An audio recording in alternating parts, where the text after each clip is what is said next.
everyone. Welcome to episode 160 of the HHH Racing Podcast.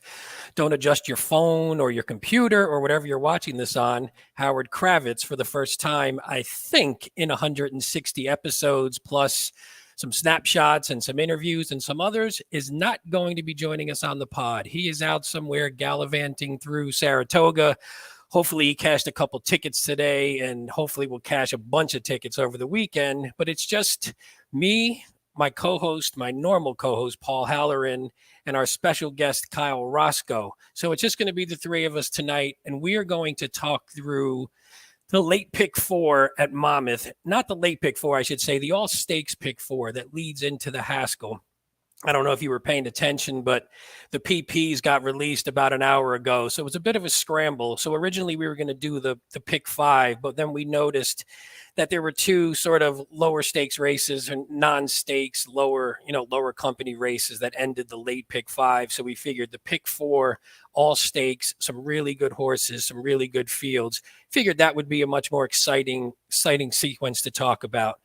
Now, before we get to bringing our guests on and doing some handicapping, I just wanted to talk through some of the housekeeping stuff quickly. So basically, this is for anyone who's watching on YouTube currently, or if you're going to watch on YouTube, if you're watching us on YouTube later, we need you to do a couple things for us if you can. Hit that subscribe button. Actually, Howard always has trouble with this. I think it's in the right-hand corner. Hit the subscribe button so you know when every podcast is going to come out. You can hit the little bell icon. That bell icon will notify you when we post something new. Now, in the past, we used to do an every Thursday pod at, say, 8 o'clock. So it was pretty set schedule, so you knew when to join. But now we're doing multiple podcasts in a week. We're doing some other types of shows. So hit that bell notification button so you know when anything pops up from this channel. Also, smash that like button. Whenever you watch one of our videos, please smash the like button. That lets YouTube know that this is a channel and a video that you like, and it'll help us, move up the ranks, and hopefully we can expand and do as many podcasts as we can for you guys, because we actually just really love doing them.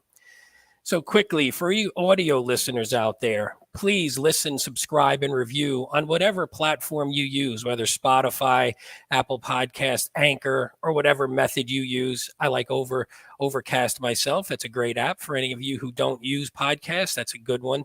So please, again, listen, subscribe, review, rate on those platforms as well. That would really be helpful to us as well. And then finally, from a social media perspective, he's not on, but Howard Kravitz at HKravitz at HKRAVETS for those listening on the audio version. That's our HHH Racing Podcast Twitter handle. So please give us a follow there. Usually Paul comes up with a sign for how many subscribers we're at, but we actually breached 1,000 followers on Twitter, maybe last week or the week before. I can't remember right now, but keep bumping that up. The more people on Twitter, the more people who follow us, and the more press and excitement this podcast will raise for us. One last thing we talked to, actually, you know what? I'm going to hold off. I had one last thing to bring up, but I'm going to wait and bring on our co-hosts and our special guest tonight before I talk through the website, which we debuted last night, but there may be some listeners on here who haven't seen it yet. So I'm going to do that after I bring on our guest. So first, here's my co-host, my normal co-host from the Saratoga special, the King of Saratoga, Paul Halloran. Hey, Paul, what's up, my man? What do we got there? 1,340 subscribers. That's fantastic.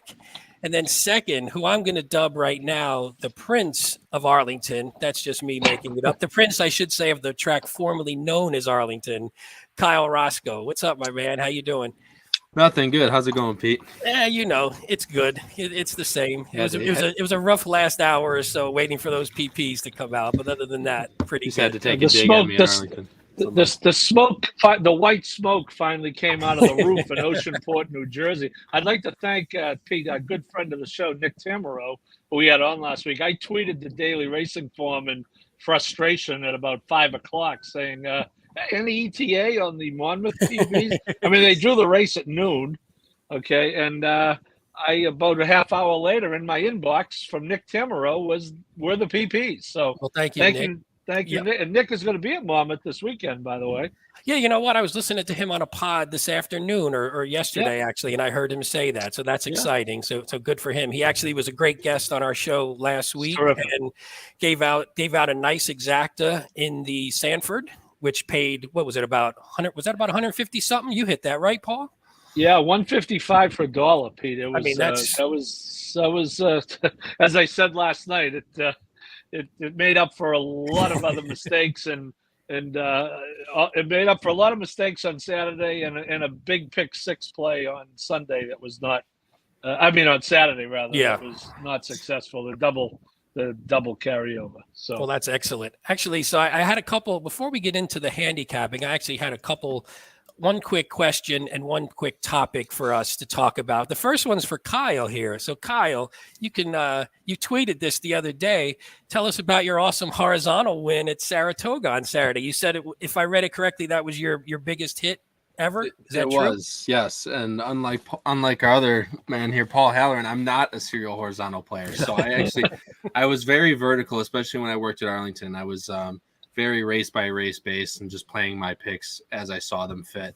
And actually just this past year and a half, I started getting into horizontal plays. And I hit the early pick 5 at Saratoga starting in the first race. And I hit everything. I hit the pick 5, my original pick 5 ticket. I hit a backup pick 4 ticket I had, which I added a horse in the next race that I didn't have. Nice. And then I hit the pick 3 where I added a horse in that leg. And then I added a horse on top of the single that I had, which was that Chad Brown in the 4th leg. So, that's fantastic. Yeah, just unreal. And I did it with Howard sitting on my couch next to me. So that was always that's even better. Yeah, so that was even better. That was the funniest thing. And I was, we were cheering for the 3 on the inside because that would have got his thing home as well. But the 8 paid more for me, so I'm not going to complain. Tough. Yeah, when you're sitting there and you're rooting on someone that someone else doesn't have, but it's going to make your ticket bigger. It's a tough one, but inside you're rooting for the cash. I assume Howard's had enough hits in his life. He can do without that. Second in the UBC is fine. I think he'll be okay. Did any of the additions win for you, or were they just wasted money after a while? There was wasted money because I still made money on those tickets, but the original ticket was. Perfectly so your fine. Original ticket was just gold, is what it is. I was it was actually really nice. It's 3x3x3, and then I know there's a lot of also low budget players out there. Being out of college and all that, I always love to find a single, no matter where I can. And if I can't find a single, I usually don't play the sequence. That's just for my budget and my perspective. That's just the way I like to play.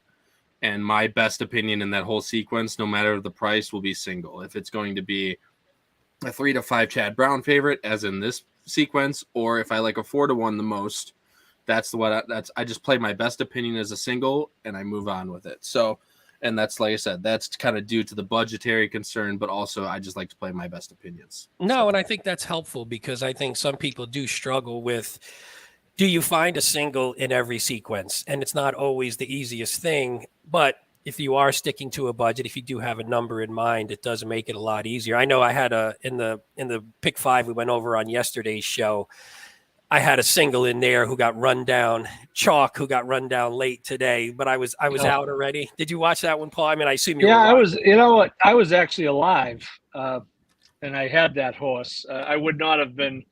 On my AB format, I would not have been alive in the last race. I had the 1-3-6 on the show last night, but my A's were the 1 and 3. But I got to tell you, and he's riding very well, but that was a poorly timed. Rosario went way too early on that horse. There's no way he's supposed to get run down by that horse. I didn't think so. Look, he times it right most of the time.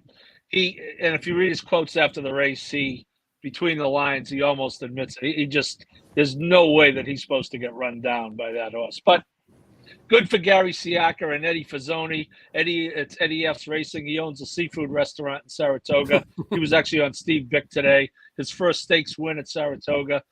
Gary Siaka's been around a long time. He doesn't win a lot of stakes races, so good for those guys. That's awesome. Yeah, I mean it's nice when you get some of those folks get something home, especially like that. Yeah, it wasn't ideal for me either. I was out I lost on the favorite in the first leg, so I was out right away. I didn't include the favorite, and of course the favorite beats you win. Hey, he's got a little here you go, Kyle, from our other contributor, Jim, with the little congrats to you there for you. And one more, you're getting the love. Whenever you cash on our show, you get the love. Too bad it wasn't one that was on the show, but that's okay. Right. We'll still take it anyway. Hopefully today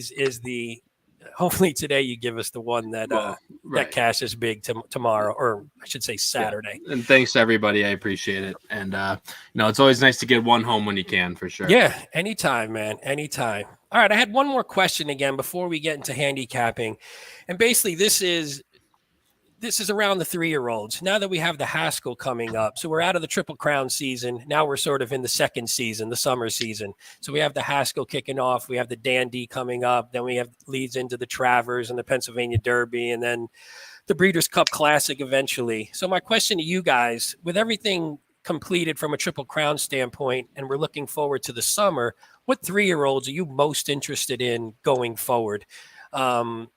Whether they're in the Haskell, whether they're coming, or whether they're new shooters, whether they're ones we've seen before, just anyone, and why are you interested in them in the summer now? Paul, you want to go first? Sure, yeah. I am interested in Zandon, who I liked a lot in the Derby. I'm looking forward to see him come back. He'll be the Jim Dandy next Saturday at Saratoga. Is shaping up as a terrific race with, I believe we're going to have Zandon, Epicenter, and early voting. That's awesome. Chad had three-year-olds in 2 weeks, so he had to run 2 of them against each other. And the only question was where early voting was going to go. Was he going to go to the Haskell or the Jim Dandy? And he's decided to send him to the Jim Dandy. So, but yeah, I'm looking forward to seeing Zandon come back. And I really liked him in the in the Derby, and like everyone else who liked him, really thought I was either. You thought you were home or close to home, yeah. Well, I mean, at least second. Yeah, I was going to say, obviously, I had him backed up with Epicenter, right? And then the Rich Luck happened. Rich Strike happened. Strike, Rich Luck is probably the right. That's probably the better name for. I thought that's what you were going for. And the wild card for me, Pete, is going to be Charge It, who is hasn't worked yet. He's coming off that monster Dwyer win. He won by 23 lengths. Todd is going to take his time with him, and no one really does that better than Todd, except maybe Chad. He's going to train him up to the Travers is really, if they all can make the Travers, and if it's just too bad. It's too bad, Pete, that they never fly horses from California east, because if they did, if you could fly a horse from California east, then Flightline would be able to get on the plane and come and run against the other 3-year-olds in the Travers. But it's impossible to fly a horse east. Oh, wait a minute. Tabor flew east for the Haskell this week. Did he get a contraband flight? So anyway, Baffert has to come east. Baffert has to come east this week. I'm sure we'll talk a lot about that when we get to that race. But yeah, so I'm looking for. I think Charge It is a little bit of a wild card there. But if all these other horses make it, Zandon and Epicenter and early voting, and depending on how Jack Christopher and Tabor do out of the Haskell, Jack Christopher, I think that seems to be a question in people's minds. Yeah. Will he run the 1.25 miles? I suspect when they get done seeing him run 1 1/8 on Saturday afternoon, they're going to feel just fine about running him 1.25 miles. Don't give any hints to your choice in the Haskell just yet. We want people to stick around. But no, I agree with you. If he runs well this week, that's really shaping up. The only disappointment in him for you from a New York guy is no Mo Donegal, is having him go down and not be around. I'm sure that's a little disappointing for you. Well, I got to be honest. It is, Pete. But I think in that field that we just talked, I think the 1.25 miles would have been suited for him. I still don't know. He won the Belmont Stakes. We saw it. Kyle, you were there. I was there. I'm not sure I'd be lining up to bet him against some of those horses I just talked about. So he probably would have been a play against for me. But to your point, Pete, would I rather have him in the race with Mike Rapoli wanting to win the Travers? Yes, I would. But I would definitely want to have him in the race. Yeah, the more the merrier, right? Kyle, what about you? You have any different thoughts, or you sort of riding some of the same ones? I mean, riding the coattails with all these 3-year-olds. I mean, it's the 3-year-old crop, the 3-year-old Derby this year was, I mean, it's just outstanding. And having them, go to the Jim Dandy and the Travers. I'm very, I know I mentioned it before the show, but I'm actually really focused on seeing how Epicenter runs this next weekend. When he runs on the Jim Dandy, I want to see, like I said, coming out of those Louisiana races and coming out of that, that basically winning effort in the Derby that he had before he got passed on the inside. But I'm really interested to see how he runs in the Jim Dandy and after he gets to the Travers. So I wonder where they're going to point him next. Probably, on the way to the Breeders' Cup Classic.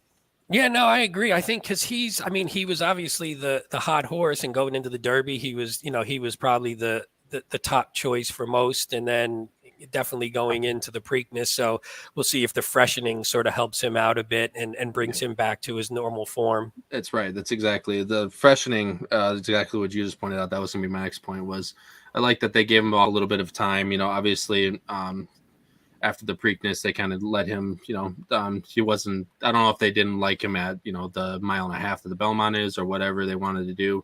But I like the freshen up, give him a little bit of time. Yeah. He's been training well. He trained really well at Saratoga in his last workout. So I'm excited to see how he performs in the Jim Dandy, and then so on. Yeah, no, I'm with you on that. And I think the good thing, and Paul was sort of running down some of these horses, the great thing about the Travers will be, it's always good when you have you got some front runners, you got some sort of middle distance, sit off the pace types, and then you have some closers. So you get a nice, hopefully if the track's playing well, you can get a nice race. If we can get a couple speed horses in there, which I assume, like you said, Paul, if we can get Jack Christopher early voting, Epicenter's got some speed, depending on who else we can get some speed in there. Then you got those horses. Epicenter likes to sit off a little bit. Zandon comes from the back. You get some of these other ones. We talked off air about Homebrew. You said, Kyle, he was going to the West Virginia Derby. Correct. Yeah, I just saw a thing on DRF that was an article going that instead of going to the Haskell, he's going to the West Virginia Derby at Mountaineer. Yeah, and he was one of those new shooters that people were a little bit excited about after that last race that he had, because he looked pretty impressive. So hopefully, all right, we got to let's bring this up real quick for you guys. I don't know if you saw that in the comments. Matt Miller sitting next to Howard right now. Hey, Matt, tell Howard we said what's up. Tell Matt to get his name straight. It's Wally is his first name. Wally, yes. The Wally Pip. Although with the scramble we had today, I was concerned that this might be our first and last show together when we were scrambling for some PPs from Monmouth. But I think we brought it together a little bit in the end. Tell Matt, tell Howard he should be 1,200 views. I mean, look at that. It's ridiculous. We have 1,200 viewers. Tell Howard he should be picking up the check too today with all that podcast money he's got coming in. So make sure that happens. So, all right, we're going to get to the handicapping in a minute. I want to talk through two quick things, if you don't mind. So we debuted this yesterday. So I'm going to share my screen here with everyone. And in 1 second when it comes up, it's a little slow moving like the rest of us today. So here is our, and Kyle, I don't know if you've seen this yet. I don't know if you were watching last night by any chance, but this is our HHH Racing Podcast website that we just debuted yesterday. Now, again, if you're a consistent podcast listener or viewer, there's not a ton necessarily new on here, but what we tried to do was just have a home for if people wanted to come on. So if you're telling a friend or someone, hey, I listened to this podcast, I kind of like it, it's pretty awesome, and they wanted some information without necessarily listening first, we thought this would be a good landing place to come. So if you look on here, and actually I'm going to bring this full screen so people could see it a little bit better. There you go. So we have on here, we have some, obviously, we don't talk about this, Paul, when Howard's on, but we put his, just for his ego, we put his TVG debut on the front page. What do you think? That make sense? I had no idea he was on TVG. Never mentioned it. I mean, he never brings it up. So, I mean, he's pretty modest in that way. So it's okay. Wow. But I figured we'd do him this favor just to give him a little publicity, especially while he's in Saratoga. See, if anybody sees this mug in Saratoga, go buy him a beer, get him drunk if you can. We have a couple other things. Howard's posted some great tutorials back in the early podcast days. So we put those on there. We have a list of podcasts, not necessarily. So this is one thing where it doesn't, again, it's slow to update, but these aren't all our podcasts. If you all our podcasts, you go to our YouTube channel. These are just some featured ones. So again, if you're just trying to get a feel for it, we put some of our better pods up here. Now, again, some of the pictures show, but it also shows that we don't just do handicapping pods. We have some handy. We have some snapshots, which Howard's done a bunch of now, and probably Paul and I will start doing. And again, the picture didn't show up, but these are basically short 3 to 5 minute videos where you talk about an individual race that we're not covering on the regular podcast. So it's great, especially like coming up a weekend like this. I don't know if we're going to do any, but there's some other good stakes races at Saratoga. The CCA, it is at Saratoga, right, Paul? That's is that the one that's coming CCA up this Oaks, weekend on race, Saturday? Yeah, a race with a lot of history. Yep. So something like that, maybe, and I'm not sure we're going to do that this week, but just in general, that would be one that we're not covering on the pod, but it's a worthwhile race to talk about. And then there's some interviews we've had. I know Paul and Howard did an excellent interview with Lafitte and Phil Gleaves around what was that? What'd you cover on that one, Paul, when you did that interview? The Woody Stevens Belmont 5 streak. 5 straight streak, which was an awesome. So if anybody's interested in the history, that one's out there on our YouTube channel. It's also on the website. And I just want to do one more thing really quickly. So we talk a lot on this show about the race day blog and sort of the stats of the day. So if you're someone who hasn't yet subscribed to the race day blog, this is a way for you to go on here.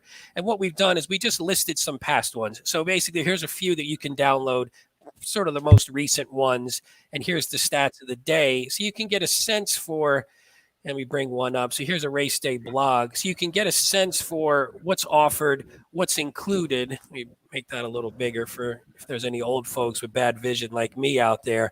So you get ABC grids, you get a caveman ticket, you get price and spot plays, which we'll skip over those. But Howard had, as he touted last night, he had some lovely choices at Laurel last week. But this is the race day blog. It's excellent. So if you've had any questions about it, this is a way for you to go check it out, see what kind of content is included. And then lastly, I'll just open up one of the stats of the day so you can get a feel for that. This is something that I put together. So basically, this generally mirrors the race, or I should say the sequences that Howard covers on his race day blog.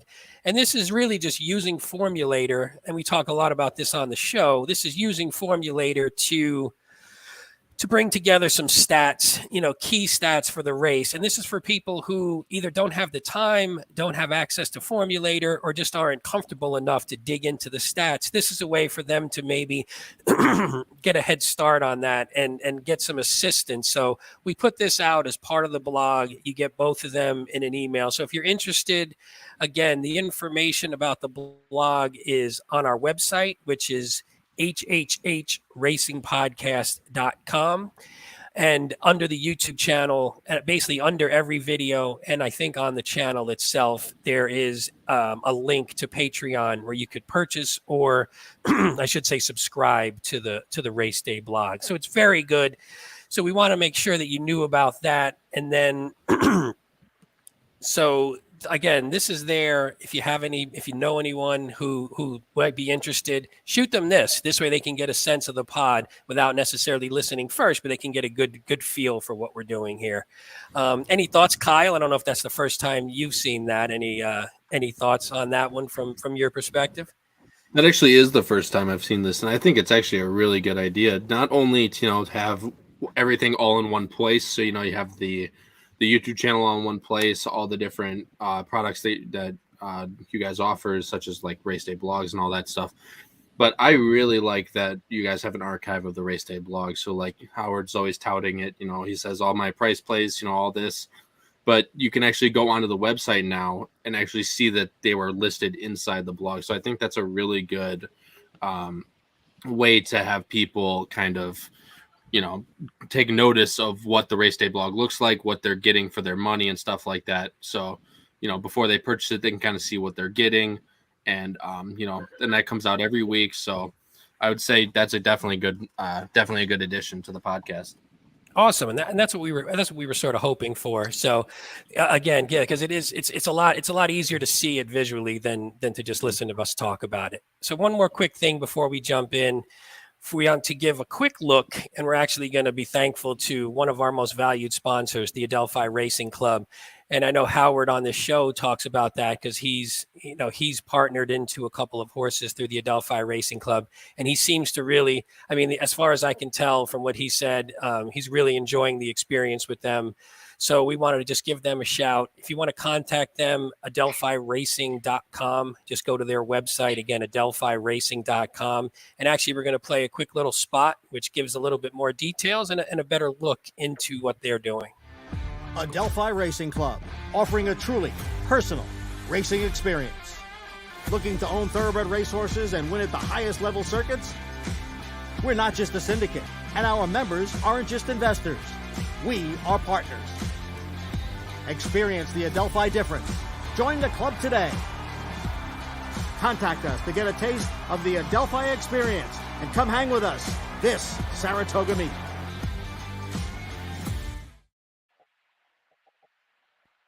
You see that handsome fella raising his phone around in the back? Is that what you were laughing at, Paul? I saw you laughing. Oh my God! Pete. So I'm watching the races at home last weekend, or maybe the weekend before, like I do all the time. It must have been last weekend, the first weekend of Saratoga. So I'm watching the Fox show, and I see the Adelphi commercial get on, so I'm interested because they're a sponsor of the show. And there he is, eating up all the airtime. So now Howard's going to say, I've been on TVG and on Fox Sports because of the Adelphi commercial. It's a well done. It's other than Howard being in it. It's a well done commercial. I know, but we got to see if there's a way we can sort of blur the face out a little bit. And you want to say, get off your phone, enjoy it with your eyes, man. You don't need the phone. He needs material for his Twitter feed. Yeah. That's true. That is very true. By the way, he mentioned last night, follow him this weekend. Hopefully he's going to be giving out a bunch of winners while he's in Saratoga for the weekend. So give him a follow, give him a, and if he doesn't give out winners, then make sure you hassle him too on there and make fun of him a little bit. All right. Well, why don't we get into some handicapping finally? I think that's what people are here to do. So what we're going to talk about again is the late pick 4 at Monmouth. So again, I apologize if you originally thought this was going to be the late pick 5. The entries didn't come out till late, so we didn't get a chance to see what the races were and where the Haskell was going to fall. And again, the last 2 races of the card were sort of lower company races. So we figured the pick 4 leading into the Haskell would be a lot more interesting at this point. So actually, let me make this a little bigger again for everyone. So we're going to look at we're going to start in the 9th. The 9th is the Monmouth Park Stakes, 1 1/8 on the turf. You got 8 horses. Again, since these just came out, we don't have odds, so we're not sure who the favorite's going to be. But it's a pretty good field. It's pretty solid. So let me throw up our picks, and then Paul, I'm going to start with you, and we're going to see where you go in this 9th race to kick off the sequence. Well, Pete, this is the. Here we go. This is the Chad Brown Invitational New Jersey division. Chad is so deep that he can go 4 deep in a Grade 1 turf in Saratoga last weekend for females, by the way. And then he comes back in this race, and he has 3 females, 3 in this race. He has Lamista, who is being ridden by Pratt, and he has Flighty Lady for Rosario and Fluffy Socks for Manny Franco. And one thing we should talk about later, Pete, is pay attention on Saturday at Saratoga, because there's going to be some races out there for the getting for some other jockeys, because Pratt, Jose, Rosario, Manny Franco, all at Monmouth for this card. So Irad will probably win 7. I've not. It's funny. I totally forgot about that, and I was looking at, I forget which horse it was in the sequence, and I noticed, I'm like, why the heck is Irad? I forget Jose might have been on. Why is Irad all of a sudden switched off, and then realized he wasn't here? But that's definitely interesting. My top pick here, Pete, is going to be not one of the Chads, oddly enough. It's Lady Rockstar for Brendan Walsh. I think Lamista is going to take a lot of money. The Chad, who's the 2-horse, he's 0 for 5 since coming over to the U.S. from Ireland. He's run well. Hasn't really been bet like a Chad is bet. The lowest he's gone off at is 7-2. Lady Rockstar, on the other hand, has only been over here 2 races this year from Great Britain and has won both of them. Now, they were certainly lower class races, but Brendan Walsh's horses are running really well.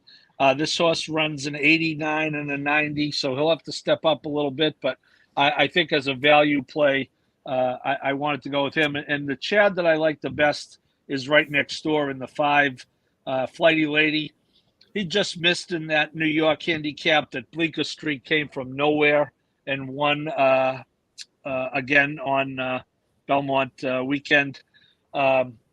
Belmont Day. Belmont Derby and Belmont. Or was that the Friday? Yeah, it was the New York handicap on Friday. Yeah, on the Friday. He just, he did the she did the running. She set the pace, and the race didn't really fall apart other than Bleecker Street closing into that very slow pace. Mm-hmm. So that was my concern with this horse. Was it sort of set a slow pace? It wasn't a fall apart kind of race, but it was a slow pace, and this one sort of got run down. My thought was, and this was at 50-1. I mean, again, I'm not putting this pick down at any risk, but my concern with this one was that just sort of a one-shot thing where she got lucky and inherited the lead. But I mean, in this field, this isn't the best field. So I think in this one, I think if she does do the same thing, she could take this one.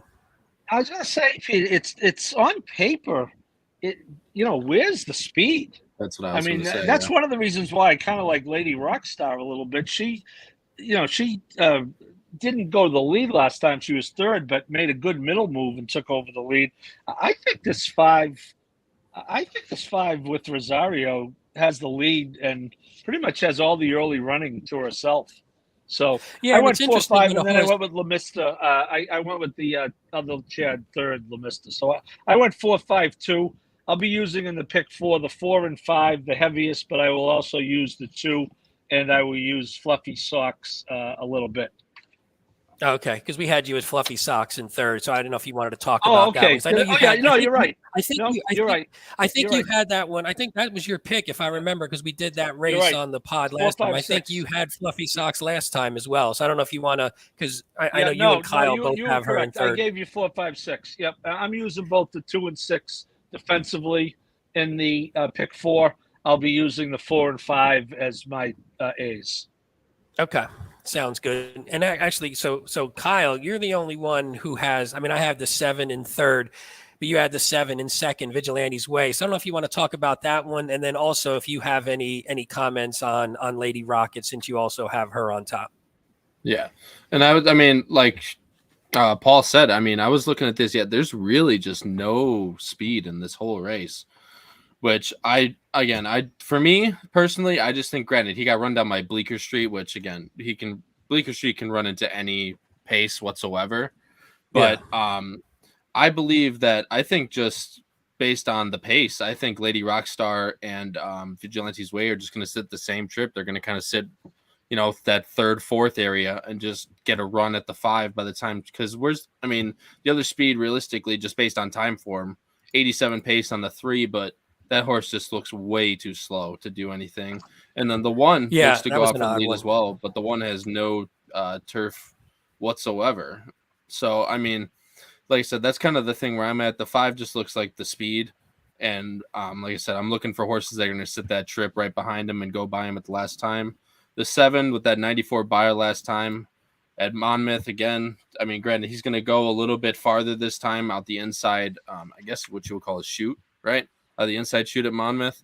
So, like I said, I'm just looking for horses to sit that good trip in that 2nd and 3rd. I just think Lady Rockstar is just a little bit better in that regard. But again, she's gonna have to take a step up as well. But I think she's with the basically paired buyer tops. I think she has the track record in order to take that step forward for Brendan Walsh.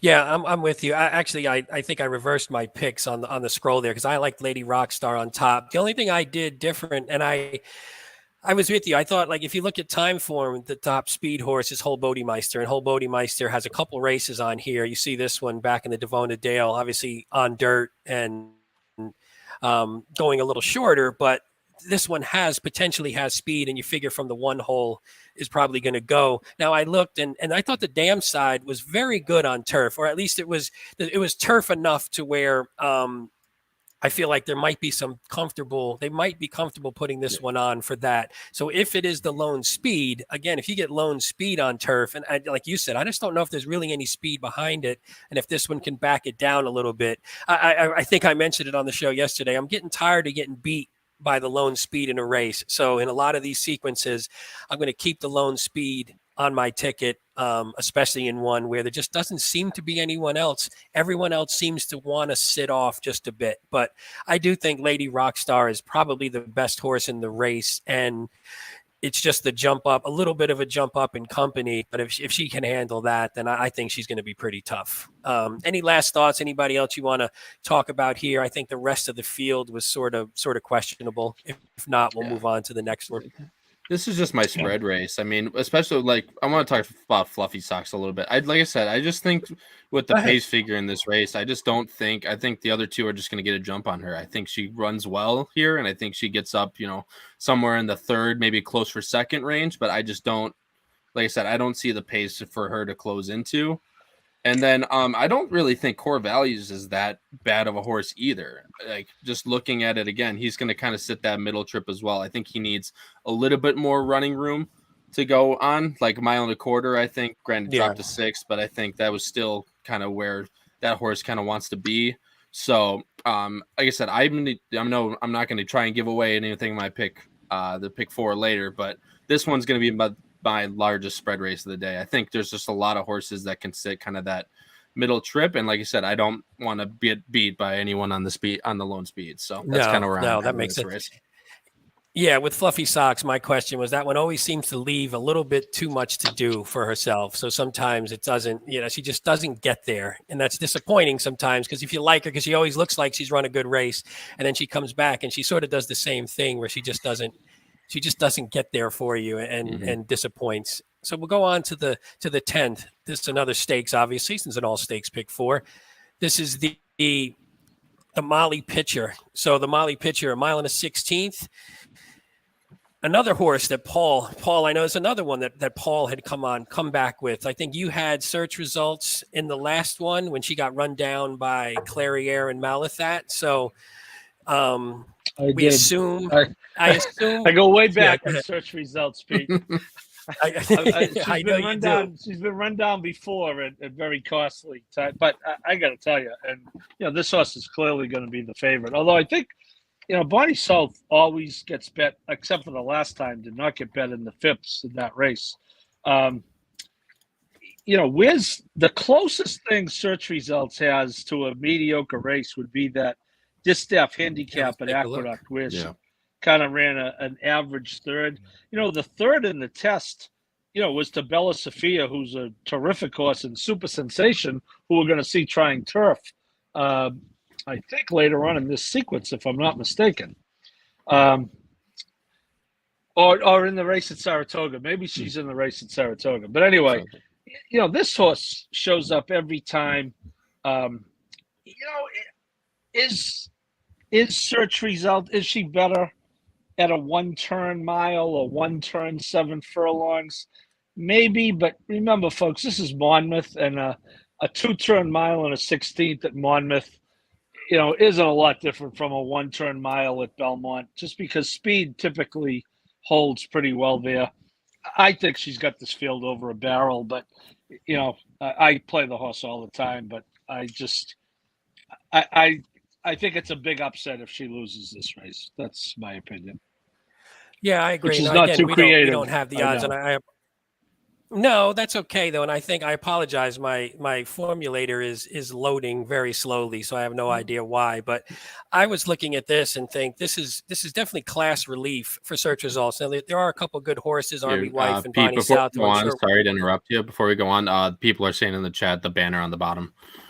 Change it to the race 10 banner on the bottom. Oh, I'm sorry. Yep, you're right. Thank you, the people in the chat and Kyle.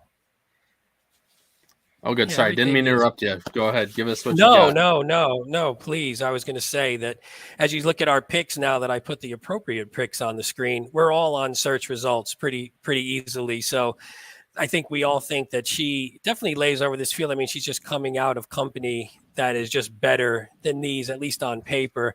I don't know. Do you want to go, Kyle? Why don't we go to you next? You want to talk about Bonnie South? You have in second, and Paul has it in third, and I actually have in second as well. Yeah, I just fully agree with Paul on this. I mean, the search results just looks like on paper, just looks head and shoulders above this field. I know Bonnie South always runs her race, but like I said, especially with the last effort when we, expected her to kind of sit back on that race and she took to the lead and took it really well, just getting run down by Malathaat and Clairiere at the end, which actually was a good score for me on Belmont Day because I was in just a little story. I was in the paddock waiting for Jay the next race after the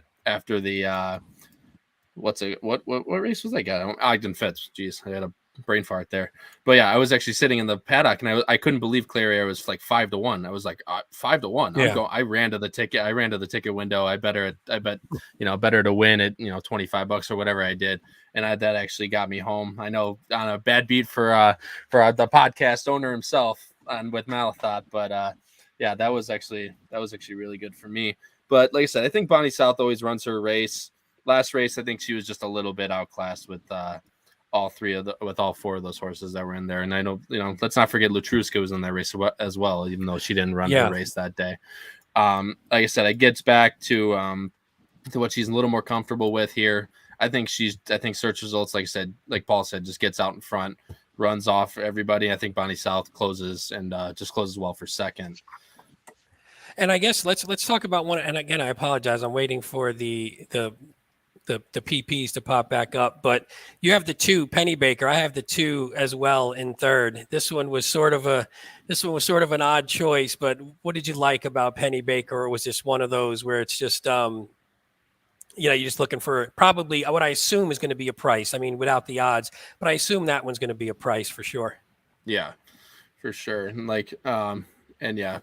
Nick Feldman just brought up in the chat, said it's search results first time going around two turns since she ran the Kentucky Oaks back at Churchill in 21. So, but again, I really don't see the two turns being any sort of a problem for this horse, especially with this field. I just don't.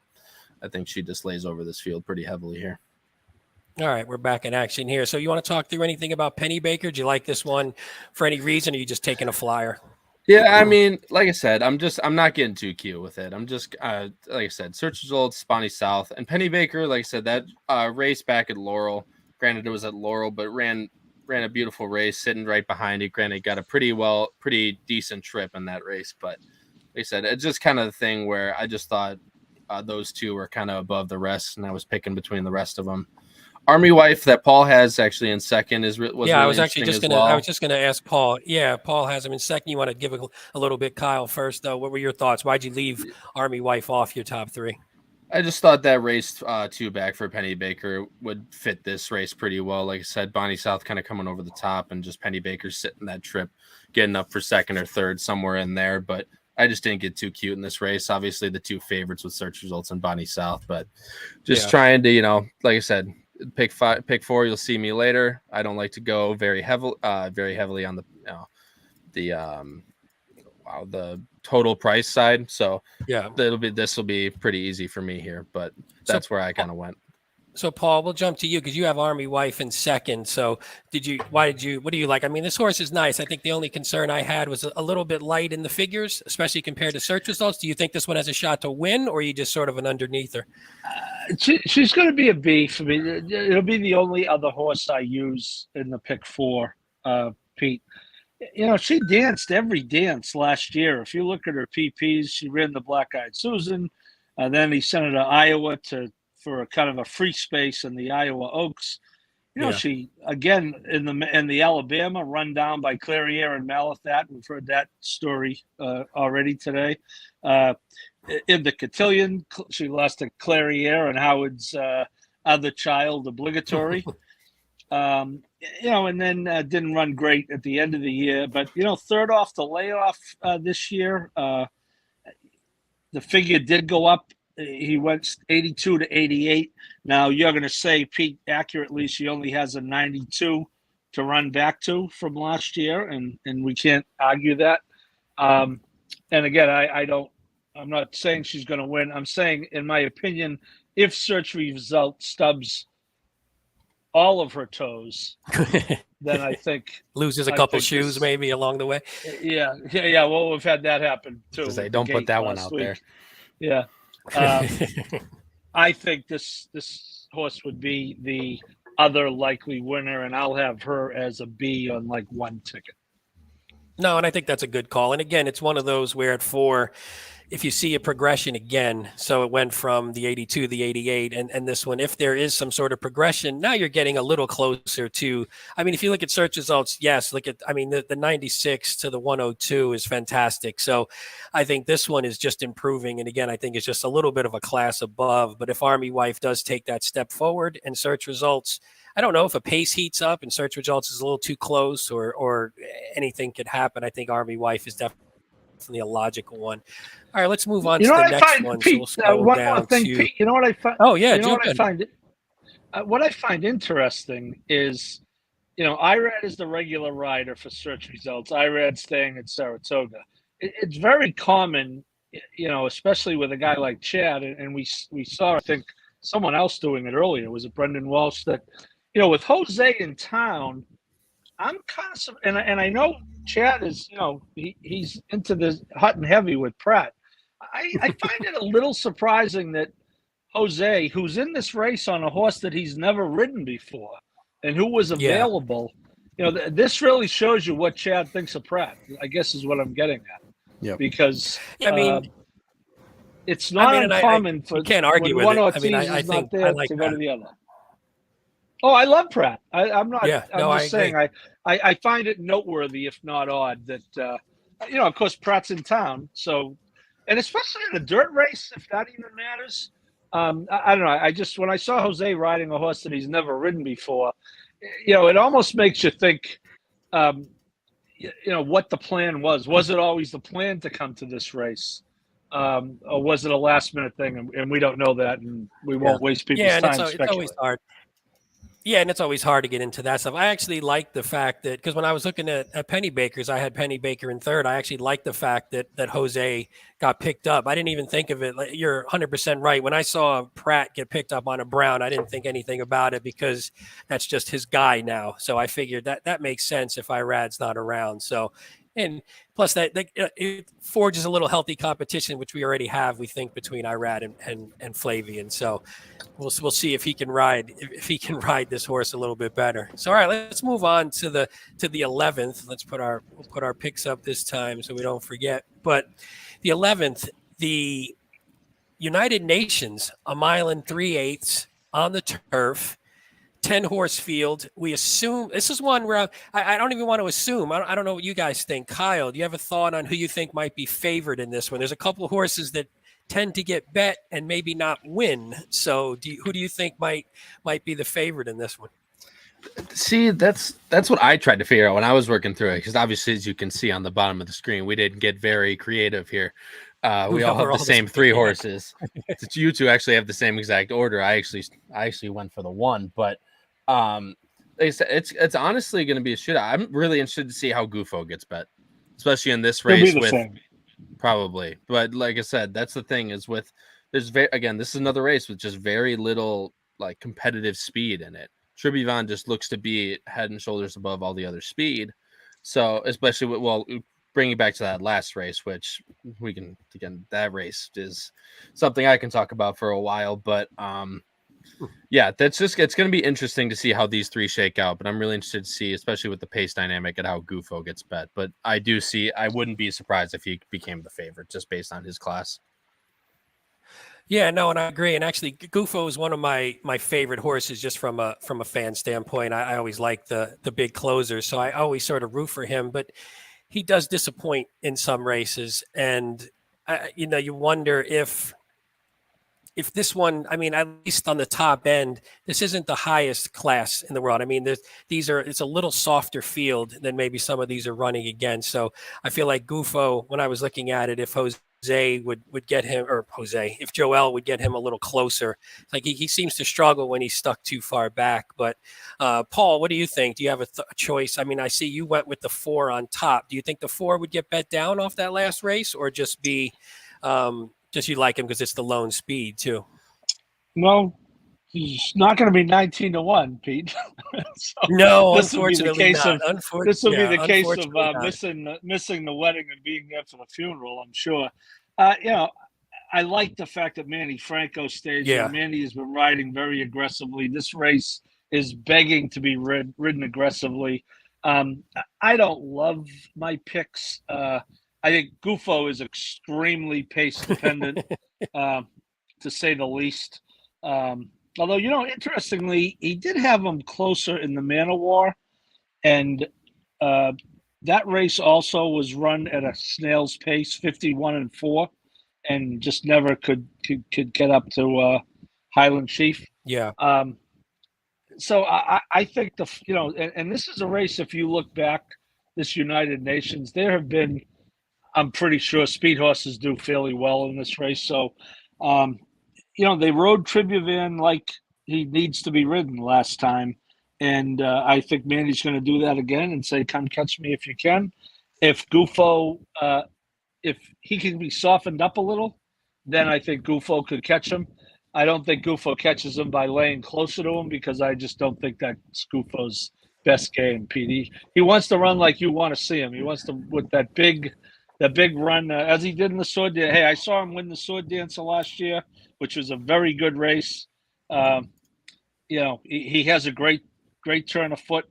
But I think that Tribuvan has a pace advantage, and he is a very tepid pick for me.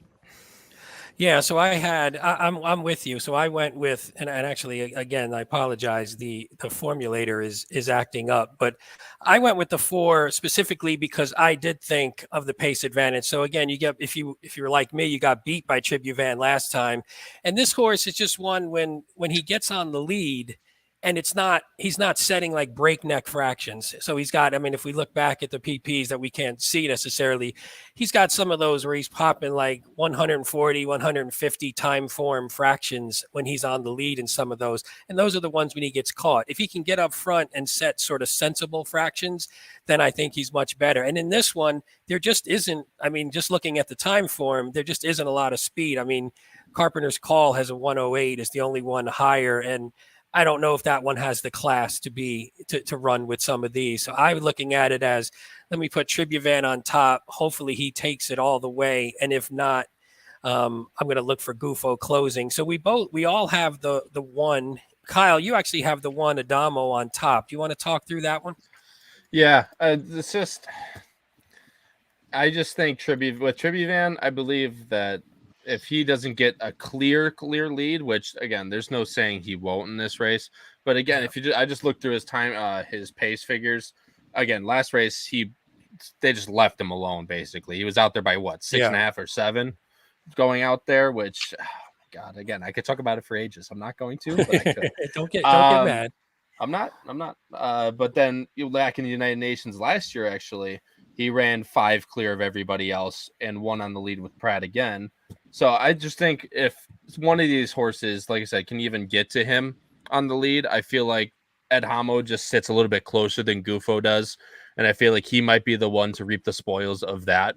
He might just have first run at Tribuvan, but there's no saying, again, Tribuvan just looks faster on paper than the other 3 or the other 2 speed horses in this race. So I looked at Hamo just as a little bit more, like I said, it'll be interesting to see how the prices shake out in this race. But I just looked at Hamo first. Like I said, the only reason, like I said, you can see on his last 3 back and 2 back, he was so far back just because those paces were just time for paces are ridiculously hot. I think last race he got a little bit more of a moderate, so he sat kind of in that 5th range. So I think that's where he's going to be in this race, and he might get, like I said, he's going to get first run to Tribuvan, and hopefully he's good enough to get there. And I think he got blocked last time too, a little bit, didn't he? I don't remember the race. I didn't get a chance to watch the replay yet, but I thought he got blocked in that last one. Hey, Paul, here's Yeah, he's right. I agree with him. I picked the horse, and I agree with Nick. Oh, you saw it. Okay, yeah. So Nick, it's tough to trust him here. I don't see any scenario where he's the favorite, though. I really don't. Even coming off that win, I think Gufo is going to get bet. You have another Chad in the race to take money, Adamo. So but he's going to be, as opposed to 19-1, he might be 5-2. So that's not exactly a really smart thing to do, but I've never been accused. That's how I was thinking it too. Just going through the race again, I think Adamo, Kyle, has the potential, short of a Gufo gate to wire deal. I think Adamo has the potential to get the best trip here from the inside. And that's kind of where I look to as well, just kind of sitting that middle trip behind. Yeah, I'm 3 A's in this race, Howard. Am I Howard? I called you Howard again. Sorry. Just want him here so bad. I miss him so much, Pete. I miss him so much. I mean, I understand. That's your uncle. What are you going to do? So you got 3 A's. You're looking at it as 3 A's. His family. I have the one 410, all his A's in my. No, actually, the deepest leg I am. Since you say that, though, and again, we don't have the odds in front of us, but we assume that these are going to be pretty drastically the three top favorites. So the three top choices in terms of odds in this race. When you do a ticket, Paul, because you mentioned as 3 A's, would you put them on the A line on your main ticket if they are the top three choices and are relatively? I mean, if you're talking, say, 5-2, 3-1, whatever, 7-2. Would you put those on the top, or would your strategy be to say, you know what, I'm just going to pick 2 of them on my top line, just from a value standpoint? Typically, Pete, I got your name right that time. Typically, Pete, I would do what you just said. The reason why I will use all 3 in this race is I'm so thin on the A line in my other races. I'm 2 A's. In one of the legs, I have 2 A's, and in 2 of the legs, I'm only going to have 1 A. So my strategy here would be to punch the A ticket until my arms get weary. So as a basic strategy, Pete, I would say yes. And if I were playing a caveman ticket, I don't think using all 3 is really the thing to do. But I will have all 3 on my A line, because I think Nick Feldman and I use the same terminology. I don't trust Gufo to get there, but he can win. I don't trust Tribuvin to necessarily go gate to wire, but he's proven that he can. And I think Adamo might be a half a step below, but could get the best trip and has a 103 last time. So I can't distinguish between the 2 of them. The 3 of them. And sorry, I was just going to say, honestly, I'm not sure who. It wouldn't surprise me if any of them were the favorite, because I just don't feel like any of them are all that trustworthy. So you might be pissed if you have a ticket and the third choice winds up winning. You leave that one off because you think that was going to be your top choice. Kyle, you have any thoughts on that? Or are you sort of in the same boat where you sort of let the odds sort of drive what you're doing, or you're similar in that way? Well, and that's why it's hard, in horizontals, is because, you don't exactly know 3 races later how these odds are going to shake out, especially obviously the will pays and stuff like that. So on my caveman ticket I have earlier, I used all 3 of them. I didn't use anyone else. So I mean, it's kind of just, like I said, it's just betting your best opinions. If you think one of them's going to leave off and you think that's worth the money, you don't think it's worth the money to have all 3 of them on, that that adds up, then you take 2 of them and you hope that the other one doesn't win. But for me, especially with my pick for it, I saw the value in keeping all 3 of them on. I just don't think anyone else is to the class of them 3. But I know 2 of them that have been touched on in the chat already. Kentucky Ghost is one of them, who I think is an interesting closer. But again, I just think he's kind of not one pace, but I think he's going to be kind of that Gufo running line. And I just think Gufo is a classier horse than Kentucky Ghost. But again, if he gets the right trip, there's no saying he can't get up there either. And then there was one more that was actually I wanted to touch on was Glenn County. Glenn County is kind of just that same thing where he's kind of running that deep closing, little bit farther back than mid pack money run. And if he gets a clean trip at it, and the pace is, it's not ice cold, there's no saying he can't get up there for at least minors either. So Dave J just asked in the chat, what kind of odds do you think you're going to get in Glenn County? I actually just noticed Mike Smith was riding on that horse. I didn't know Mike Smith was out of Monmouth this weekend. Like I said, it's in for Tabor. There you go. See, and that's why the lightning picks sense. aren't helping me. Actually bred by the late Kitten's Joy now in Glenn County. But like I said, I'm kind of thinking Glenn County might be up in that 12 to 15 to 1 range. I don't think you're going to get anything lower than that on him. I mean, the only one I thought could be a little closer, and I looked at was Temple. I thought Temple has some races in his back, and he's got races in his bag that could probably win this race. So I think he'll probably be the fourth choice. But in the fourth choice in this race, now you're talking 6 to 1 maybe or so, and then everyone else eventually is going to start getting into those double digits. So I think you're going to get value if you like anyone else, like you said, underneath.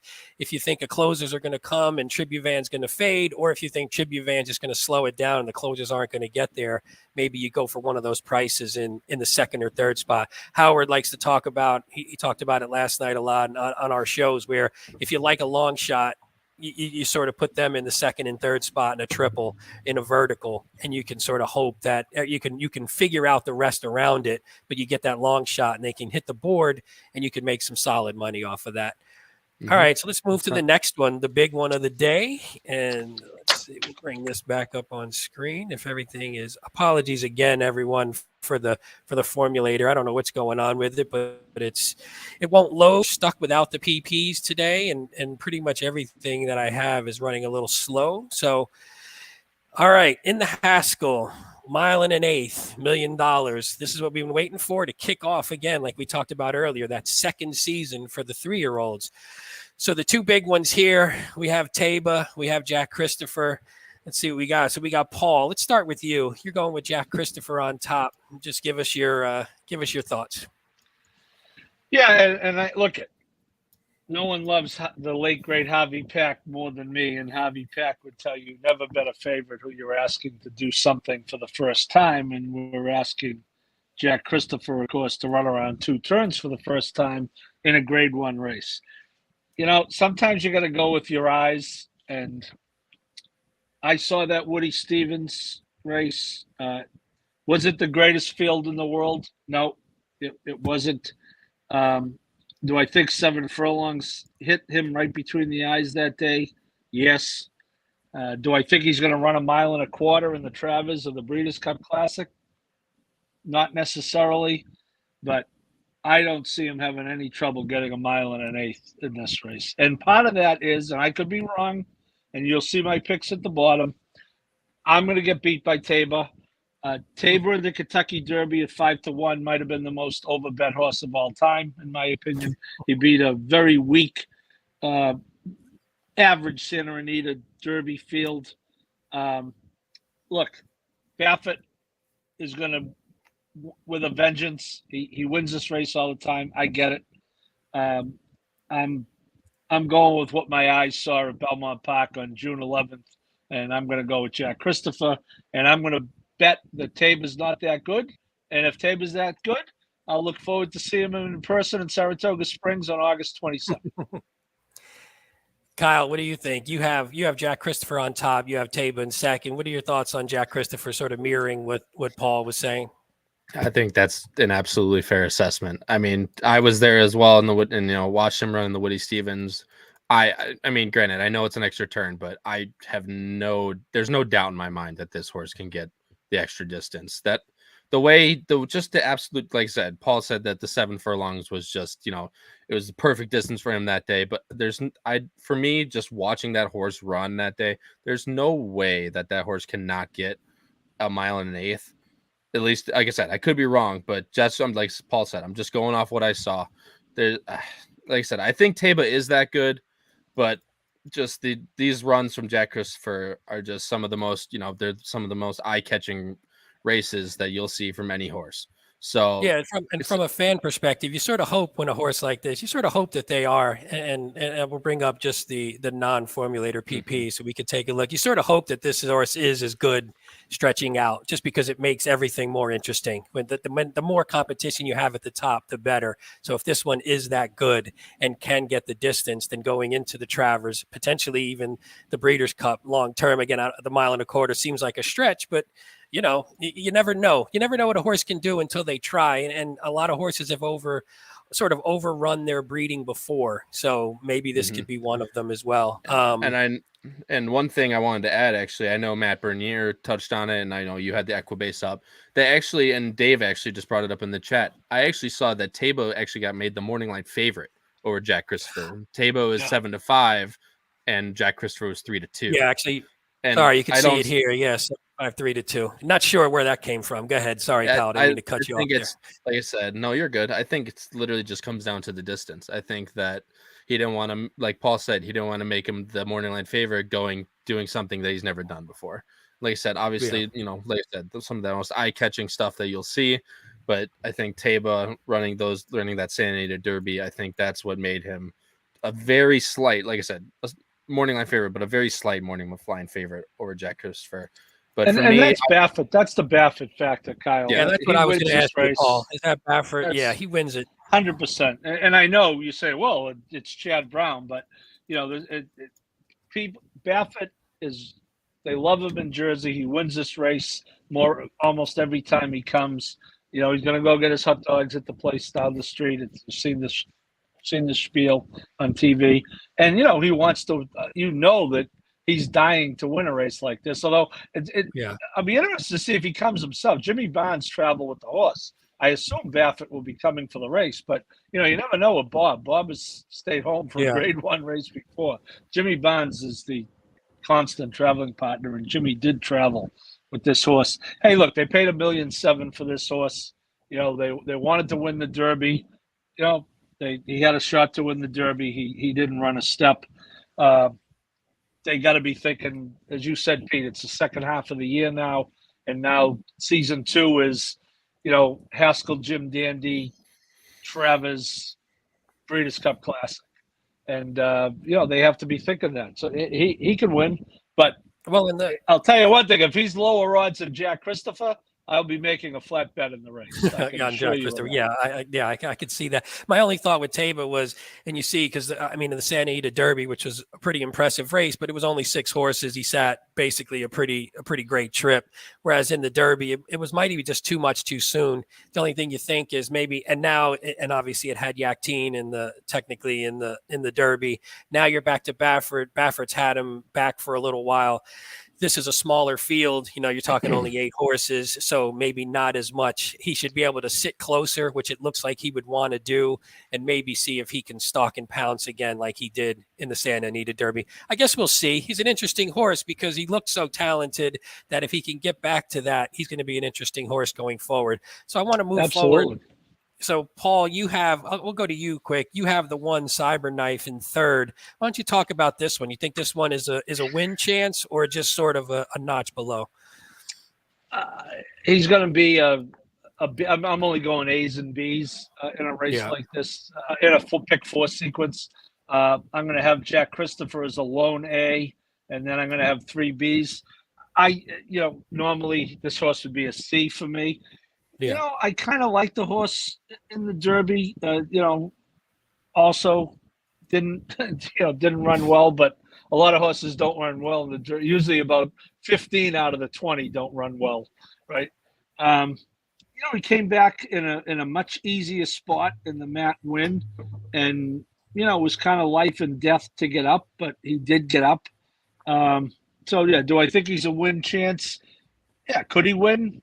Yes. Do I think he's going to win? No, but I do think he's a pretty good board horse, though, here. Yeah, I think I agree. And I think you could tell, like if you look at the Derby and you look at the Lecomte, those were the 2 races. When you look at the PPs, those are the 2 races where he was sort of further back than you could tell he wants to be. So here, breaking from the 1, again, there isn't, obviously Jack Christopher is a ton of speed. So he's going to go. There's some speed in this race, but if Cyberknife can break and no one else aside from Jack Christopher and maybe Taba break outside of him, then he could sit at least a little closer to the pace because he seems like he struggles if he's too far back. And I agree with you. If I don't know, maybe if something weird heats up front, but I think this one is probably in the long run just a step below. Because yeah, he did tussle with Howling Time, and I'm not sure Howling Time has much of a chance in this race. One more we want to talk about because it's a familiar name, and Kyle, you have him in third, and Howard, I did the same thing, Paul. There you go. Paul, you have him in second. So, Kyle, why don't you talk quick about White Abarrio? You think this is a win contender or another one who's just maybe good for the board? White Abarrio is always that horse. I mean, he's always had the question mark next to his name. Not even only in the Derby did he have the question mark. Even in the Ohio Derby, he had the question mark next to his name. Yeah. And I think he just got beat by Tawnyport that day. Just a better horse in that race, in my opinion. But I know like a lot of people are bringing up whether, where Jack Christopher is going to be in relation to Taba, and then Cyberknife, if he wants to be closer, where is he going to kind of fit in the mix? It's going to, and Howling Time's going to go immediately. That's going to happen. So it's going to be interesting to see where Taba and Jack Christopher end up, whether they're going to be, which one's going to be right in the pressing position, which one's going to, I think it's going to kind of be, one's going to sit in the pressing position, the other one's going to sit kind of a little bit farther back. And it's going to be interesting to see which trip each one gets. I personally think that Taba might take back just a little bit, kind of get that run he had in the Santa Anita Derby, place like in that third on the rail type area. And I think Jack Christopher is going to kind of send after Howling Time and kind of sit on his flank the whole way around. But White Abarrio, I think, is just this horse that's going to kind of pick up the pieces on the back end there. Whoever drops off of that speed duel, whether he gets up for third, second, whatever, I believe that he's going to sit that trip and just gun it for something minor. Like I said, if he runs back to his Florida Derby, however you want to take that form, I think he might be able to get the win only if the right pace scenario sets up for him. That's my condition with White Abarrio, as I'm sure a lot of people.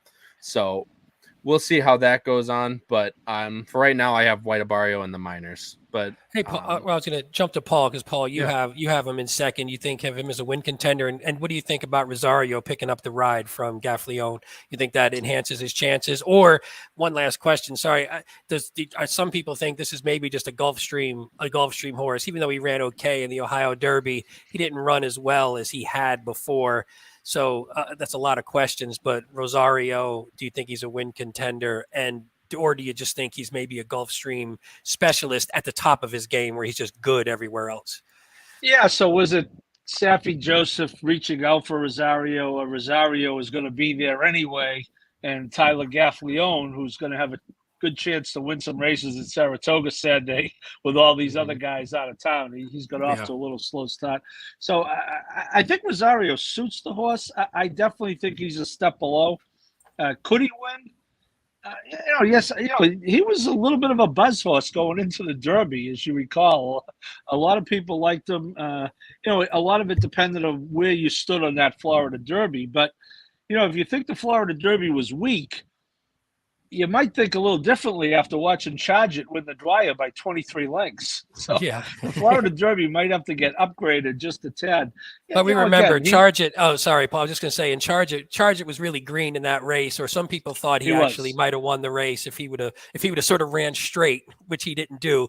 But still, I agree with you that it's taking up a better view now of that race than maybe we had a little bit after the Derby for sure. Yeah, and other than the Kentucky Derby, he gets bet pretty good, and I think you're going to get with Jack Christopher and Tabor in the race. You should get a decent price. I would think this White Abarrio's in that 5 or 6 to 1 range. So I would think so. I wouldn't be shocked. Saffie won a stakes at Saratoga last weekend, I believe. He typically doesn't do much up there, but. This is a hard trying horse. Again, Pete, the only bad race on his sheet is the Kentucky Derby. Throw out the Derby and he's 6 for 6 I was just on going the to board. say, for you, if you think Jack Christopher sort of lays over the field and you're against Taba, then this could be one where you just bang. I don't know what your vertical betting strategy is. This could be one where you just bang like a big straight exacta. If you think White Abarrio is the one who could get second, just for the viewers and listeners out there, if that's your strategy, if you think there's a horse that sort of lays over the field and you don't necessarily love I guess the favorite right now, who I don't think will be the favorite in Taba. If you don't love Taba, then you could come up with one of these other horses to maybe hit second and just sort of roll that under Jack Christopher in sort of a big exacta, and you could maybe get paid that way. I don't know, Kyle, you're a vertical bettor. Are you into sort of just banging straight exactas like that, or is that not something you like to do? For better or for worse, yes. The ice cold, as they would say. The ice cold, yes. It's like I said, it matters to me where my best opinions are. And I mean, the one thing that I love to do, and like I said, kind of newer horse players that are in here can kind of take this with what they will, is you can actually look at the tote board beforehand with the probables, and you can kind of see, but especially in a race like this where you're gonna have two heavy favorites at the top. Like I said, probably the Jack Christopher Taba exacta is probably gonna pay 3-1, maybe, if that. Yeah. So because it's just kind of reasoning with your money on what you think is your best value to bet on. So like I said, in this race, if somehow the Jack Christopher Taba exacta gets up to 5-1 or 6-1, maybe that's where the value lies. Yeah, that could be value. Play that. Yeah. Right. And you play them straight, and you bump up the price of the exacta. So, you're playing a $10 exacta, $15 exacta, and you're getting paid 5-1. It's, you're basically betting on a horse to win at 5-1. So it's just kind of reasoning with the value in there. But yeah, you can look at the tote board with the probables to the exacta, and that's kind of how I reason through my vertical bets. I agree, and I'm with you. All right, well, why don't we? Unless you have anything else, anybody have anything else on the Haskell there? I think the rest of them, I don't know if anybody else is really just a couple of comments, Pete. Yeah. We should look at the chat. Nick Feldman brings up some good points all night. He says he thinks Jack Christopher runs a good race, but succumbs to the distance, and he wouldn't be surprised to see him in the Breeders' Cup Mile, Dirt Mile, or Breeders' Cup Sprint, and I think that's a distinct possibility. Yeah. That was one comment. Someone else asked who Jack Christopher beat, and that's fair. And then you say, well, who Taba beat, and someone points out, well, he beat Messier, who could be a pretty good horse. I thought he was a very good horse. We haven't seen him in a while, but school's out very much so on Taba on that count as well. So I just think this is, if you're Chad Brown and you want to find out about Jack Christopher, this is the absolute perfect spot to do it. A mile and an eighth on traditionally a speed favoring racetrack. Yeah. In other words, if he can't get the mile and an eighth at Monmouth, he ain't getting a mile and a quarter at Saratoga, folks. No, okay, or anywhere else. Yeah. So, and he's got two horses in the Jim Dandy next weekend. So this was just this is such gravy. an obvious.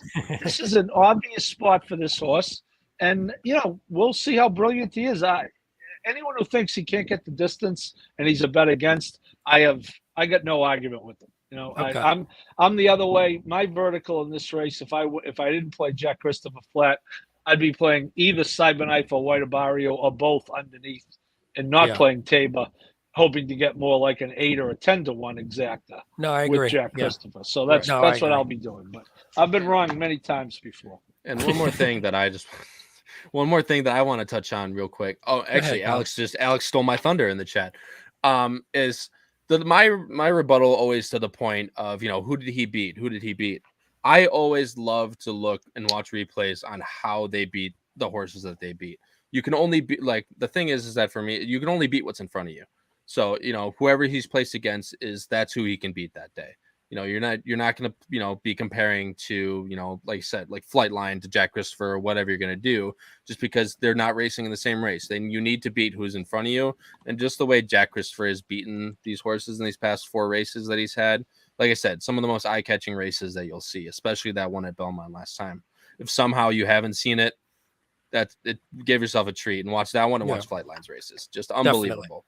But that's always my rebuttal to that. Is it's always how in the manner that these horses beat what's in front of them, and Jack Christopher takes all the boxes in that regard. Yeah, no, I agree. And then the distance question, you never really know until they do it. So you either are with them or you're against them. If you don't like the distance, then you can toss. And if you don't care and you're going to take the shot and ride with them in this one until they prove either negatively or positively, then you just sort of ride it that way. Right. All right, well, let's jump into our pick 4 tickets. Kyle, I'll go with yours first.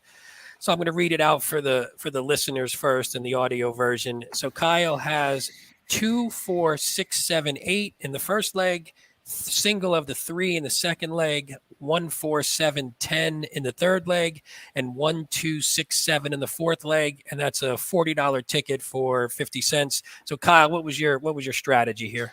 Like I said, my strategy is always to find my best opinion and my best single. And like I said, I know she's going to be a big favorite, but Search Results is that horse for me. She just, like I said, she just looks heads and shoulders above the rest. You get through that leg with the single, and like I said, and as you can see in my ticket, you can afford to spread a little bit in these next legs. Actually, originally I only had Taba and Jack Christopher in the last leg for $20, and I was like, I probably got Uncle Howard. Usually gives me a little more money to play with in that regard. So I bumped up. I added Cyberknife and I added Way to Borrow You on there just in case. But as I said before as well, the first race is my spread race. I think any one of those horses has a pretty decent shot to win that race. Obviously, Lamista, Lady Rockstar, Flighty Lady, Fluffy Socks, and Vigilante's Way. For me, I think, and I actually added Core Values in there as well. So It's just kind of that thing. That's the race where I have the least, my least. Not my best opinion. That's my least opinion in that race. I get what you mean. So that's where I'm going to spread. And like I said, my best opinion was Search Results, and then it affords me to be able to spend a little bit more money on the back end. So that's where I'm going with this one. All right, let's go to Paul. Paul, you have a very, very tight ticket. I'll read it out again. First leg, 2, 4, 5, 6. Second leg, also singling the 3 Search Results. Third leg, 1, 4. Fourth leg, 1, 2, 6, 7, and that's only a $16 for 50 cents. So what's your strategy here, Paul? Is this one where you're going to go super tight and up the denomination, or what were your thoughts here? Yeah, it's really, we only put up one ticket, Pete. I would really have, if I were going caveman, I'd have a 3 ticket series. This would be one, and the other 2 tickets, I would be narrower in the first leg and single to Jack Christopher on the end. So we could only put up one ticket, so I went with the ticket where I was spread in the first leg and spread in the last leg. My other 2 tickets, I would have only the 4 and 5 in the first leg. I would have Search Results singled on one, and I would have the 4 with Search Results on the other. And then I would have Jack Christopher singled on the end. And I would be playing, like $5 tickets, $3 tickets, $1 tickets. So I'm still going to spend the allowance that Uncle Howard gives me, the $100. Yeah, I wasn't sure on our allowance for a pick 4, so we sort of just went Wild West there. I would be punching this ticket 2 or 3 times, and probably the ticket that I would punch the most would be with Search Results and Jack Christopher singled. That's the ticket I'd punch 5 or 10 times, because you're not going to get, a whole lot. Yeah, and I think in this sequence, unfortunately, and this sometimes happens on these big stakes days, this could turn out to be super, super chalky. I mean, if Jack Christopher or Taba wins that last leg, Search Results wins the second like we think, and if any of Adamo, Gufo, or Tribuvan win the third leg, you're talking about, and none of them are going to be higher than most likely, 7-2, probably at worst. And then even in the first leg, I'm not really sure how the odds are going to play out. I don't know if Lady Rockstar is going to be the favorite off those wins, but I think this could be a super chalky one. So for everyone out there, it may be one where you just go super tight, like Paul was saying, up those denominations. And then maybe if you want to play a couple prices, you do a smaller denomination ticket. But this is one that I think in the end we might be, oh man, this pick 4 only paid $38 or something. And you're just pissed if you have it for 50 cents and you spent a little bit too much money on it. Well, let me show my ticket real quick. So mine is in the first leg, 1, 4, 6, 7. Second leg, also singling the 3 Search Results. Third leg, 1, 3, 4, 10. And then the last leg, 1, 2, 7. And that ticket is $24. And my rationale is no different than these guys. Search results seems like he sort of lays over the field. The turf race, I'm just not sure. I don't have confidence in any of those horses, Adamo, Gufo, or Tribuvan to run their best race every single time. So I wanted to spread a little bit.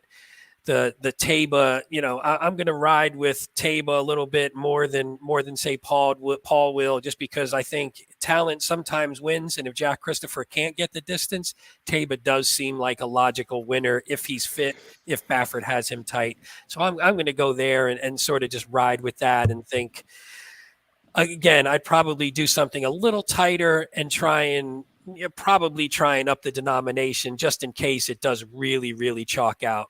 So I guess that's the end of our pick 4 tickets. Paul, any last comments on this as a whole, or the Haskell? Anything else you want to sort of wind down with before we end? No, other than I really like playing. I don't play Monmouth all the time, but I really like playing tracks on these big days for many reasons. You're getting the good horses, and you like to support the product when they're going to stage races like this. Monmouth's a great place. Anyone who hasn't been there, it's a wonderful day out. Because I was there in the Breeders' Cup in 2007. It was it wasn't that wonderful as a deluge until till right before Curly came on the track and won the Breeders' Cup Classic at 4-1 under the rainbow. That was a beautiful sight. Yeah. But it really is it's a great track, and I just like playing days like this. And I think before we go, we maybe just want to very briefly talk about the coaching club, just because it's a really good head-to-head race. Yeah, the PP, since the PPs weren't loaded, I didn't have them up, but the coaching club at Saratoga on Saturday is between Secret Oath and Nest going head-to-head again. I think those are the two. They sort of lay over the field, if I remember, Paul. But I mean, I think... Yeah, it's only a 5-horse race. You got Butterbean. Field, yeah. You got Kenny McPeak sent Butterbean out to win the Iowa Oaks, and she's coming back here. You have Asmussen, who is only ran 3 or 4 horses at Saratoga, but hasn't won yet. He has a horse called Society, who's coming off a Churchill win in the Monomoy Girls Stakes. And you have Nostalgic, who we talked about him, Pete, before we came on. Yeah. A lot of people, you, me, used him in the Oaks. Her.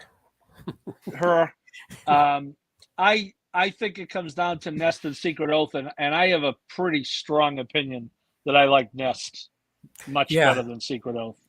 I agree with you. I think she looked so impressive in the Belmont that I think I get a feeling. The only thing with that one, 5-horse fields are weird. So Secret Oath, usually lays a little bit further off. So it's going to be most likely will be a little bit closer. We'll see who the speed is. Nostalgic comes off the pace. Secret Oath comes off the pace. Nest isn't generally on the top. Usually is sitting right off. I don't know if the other two are going to be, sort of default speed or cheap speed that's out there, but it should be a great race. So it might be one that we touch on next week after we see the results, because that race could have a lot of impact going forward, at least with those top 2, most likely. Secret Oath had a bullet work at Saratoga last Friday that people were raving about. They showed it on the TV show today. And Richie Migliori, who's obviously very, very astute, wasn't really that smitten with it. He didn't like the way the horse cornered when she was galloping out. And he just said, I understand the time. He went 4 furlongs. It was a bullet work, 5 furlongs in a minute. But he wasn't that, really wasn't that smitten with it. I thought Nest ran, I played Nest in the Belmont. I thought she ran really well. I think this is a good spot for her in this race. If those two hook up with the 1/4 mile to go, we could be in for a treat. Awesome. Yeah. And that's early in the card, by the way, 3:16. It closes the early pick 5, but is not in the late pick 5 or the pick 6. Awesome. Well, thank you. So we're a little bit over time, but we can go a little wild when the boss isn't around. So we went a little wild today. So I'm just going to say thanks to all the viewers and listeners and commenters. Apologies again. I don't know what was wrong with Formulator, so we didn't have all the PPs up like normal, but at least we were able to get some of the. Luckily, Howard sent over the ones he got from Nick Tamero earlier, so they came in handy. But again, for all those viewing on YouTube, bang that like button, subscribe if you haven't.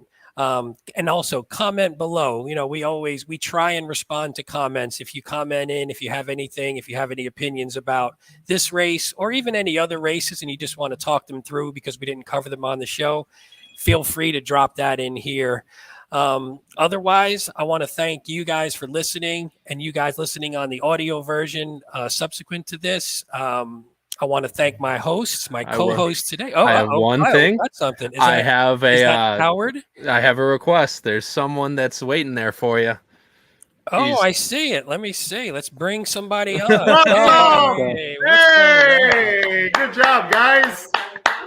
Did I miss anything, Pete?